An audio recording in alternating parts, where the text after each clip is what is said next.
So the Packers came in and signed another undrafted player in wide receiver Deuce Watts from Tulane. That makes it now 11 total undrafted players, undrafted free agents the Packers have signed since the draft ended. I did a video yesterday on the 10 players they signed before Deuce Watts, and Deuce Watts was added after I made that video. And so now he is the second undrafted wide receiver that the Packers have added. They also added, which I covered in yesterday's video, wide receiver Malik Heath from Ole Miss. And you add that on top of the 3 different receivers the Packers drafted over this past weekend with Jaden Reed, 2nd round, Michigan State, Dontavian Wicks, 5th round, Virginia, and then Grant Dubose, 7th round from Charlotte. So Packers adding tons of receiver talent, receiving talent for Jordan Love.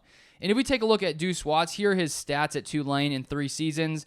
About 500 yards in 2020, 6 touchdowns, 331 yards in 2021, 3 touchdowns, and then 657 yards and 8 touchdowns in 2022, where he had his best yards per reception at 19.9 yards per reception.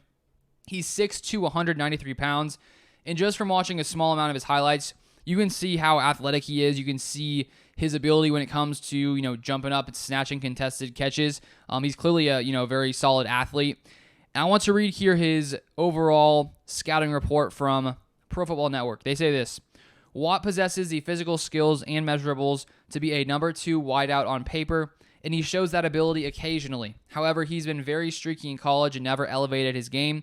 Watts comes with tremendous upside and could surprise people if he puts it all together in camp.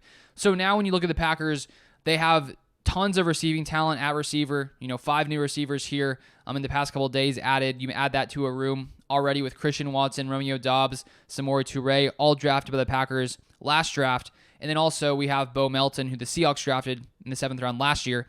So tons of young receiver talent, and it is going to be fun to sort of see how, as the offseason progresses, these guys compete with each other to see who ends up and finalizes this Packers 53-man roster. So that is the newest signing. We'll see if anything else happens, and I'll keep you guys covered on this channel. But I appreciate you guys watching. Feel free to subscribe for all Packers news, and I'll see you guys next time.